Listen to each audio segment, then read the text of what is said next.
इनके जो अहंकार है, जो ये हमेशा जनता के बीच में जाते हैं कि कुत्ता बिल्ली सियार को भी खड़ा कर देंगे और हम चुनाव जीत जाएंगे।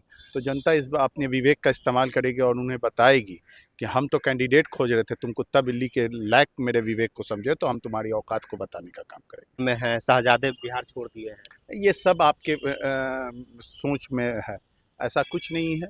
और मेरा सवाल ये बताइए ना कि नरेंद्र मोदी कहाँ है, अमित शाह जी कहाँ हैं, क्यों नहीं आए?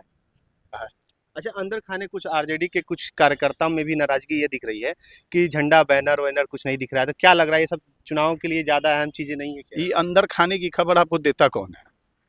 ये अंदर खा नाराजगी दिख रहा है कुछ ये आपको कार्यकर्ताओं ये कैसे अंदर खाने की खबर? ये अंदर खाने की खबर आपको बीजेपी में नहीं मिलता है। संजय जायसवाल जी बोले हैं कि 10,000 भी नहीं आ रहा है किसको? आरजेडी को। हमको लगा वो अपने बारे में बोल रहे हैं। बांकीपुर उपचुनाव है और हम समझना चाहेंगे कि इस बार बांकीपुर उपचुनाव में क्या होने जा रहा है। हमारे साथ राजद के युवा नेता महताब आलम है। क्या इस बार लग रहा है माहौल बांकीपुर का? इस बार उपचुनाव में क्या आरजेडी को अब मौका मिलेगा?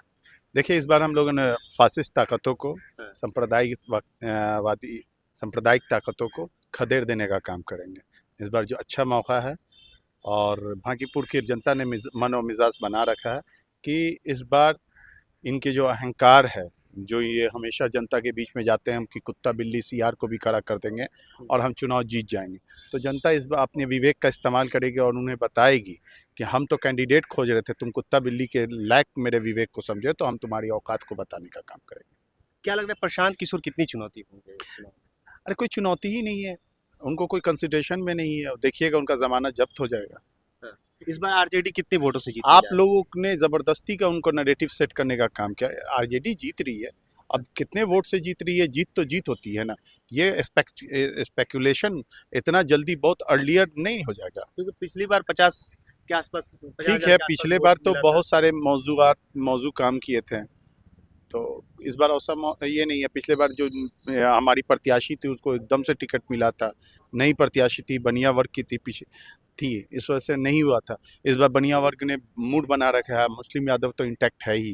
तो हम लोग इस बार जीतने का, मुस्लिम यादों में तो ज्यादा प्रशांत किशोर दिख रहे हैं। इसी वोट में से मारे करने लग गए हैं पूरा। इतना आसान है? इतना आसान अगर होता, उनके पास अपना वोट नहीं है। अब हाँ। फिर मैं बोल रहा हूँ, जनता का विवेक है, जनता जानती है, जनता समझ रही है कि इनके पास तो अपना कोई वोट है नहीं। ये वही लोग हैं जिन्होंने बीजेपी को इम्पोज किया था, जो बीजेपी को इस्टेब्लिश किया था, हर हर मोदी घर घर मोदी का नारा लगा के बनाया था। जो मुसलमानों के हालात हैं, उसके सबसे वाहिद वजह अगर कोई बोलता है कि बीजेपी है, तो बीजेपी को लाने वाले कौन थे? यही प्रशांत किशोर थे।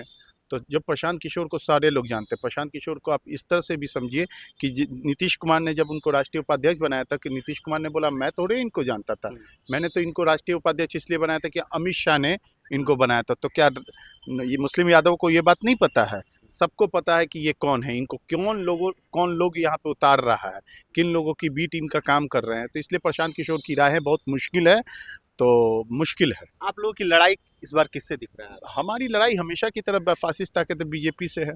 बीजेपी तो कह रही है, तेजस्वी यादव को लेकर कह रही है कि अभी वो विदेश यात्रा में है, शाहजादे बिहार छोड़ दिए हैं। ये सब आपके सोच में है, ऐसा कुछ नहीं है।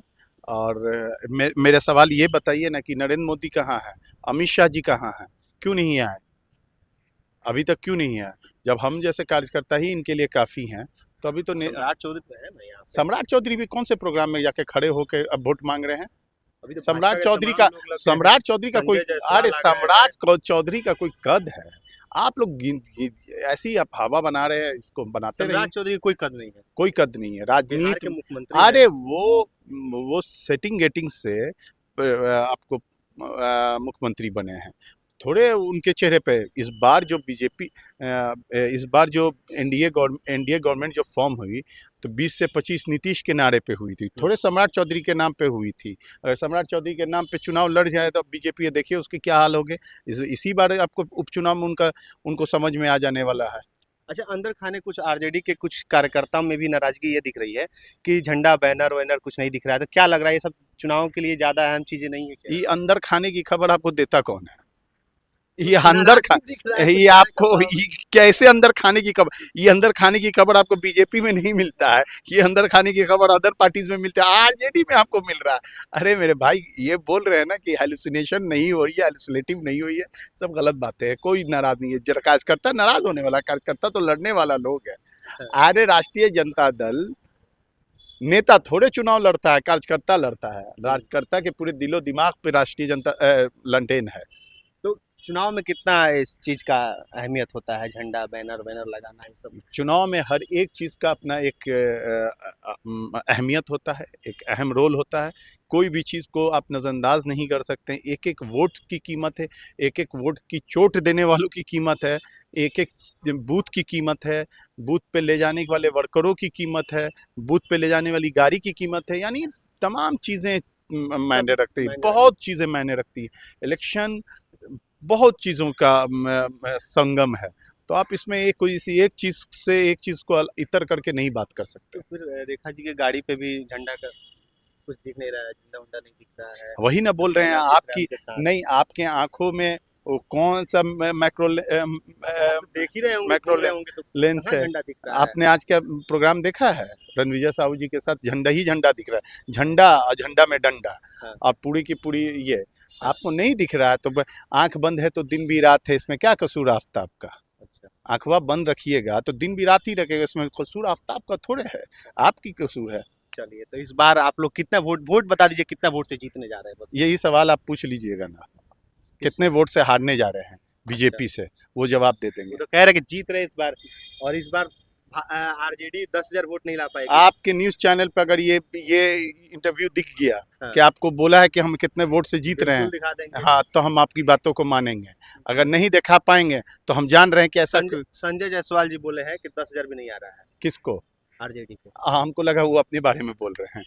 आरजेडी को बोले कि 10,000 भी नहीं आ रहा है। अरे बोला, आपको क्या लग रहा है कितना वोट आएगा? मैं तो यही बात बोला, 10,000 उनको नहीं आने वाला 10,000 उनको नहीं आने वाला। जी। चलिए आरजेडी इस बार फुल बहुमत से जीतने वाली है और भाजपा 10,000 को पार नहीं कर पाएगी, इस तरह का कहना है आरजेडी के युवा नेता महताब आलम है। आपको क्या लग रहा है बांकीपुर में इस बार क्या होने जा रहा है? अपनी प्रतिक्रिया कमेंट बॉक्स में जरूर हमसे दीजिएगा। बहुत बहुत धन्यवाद।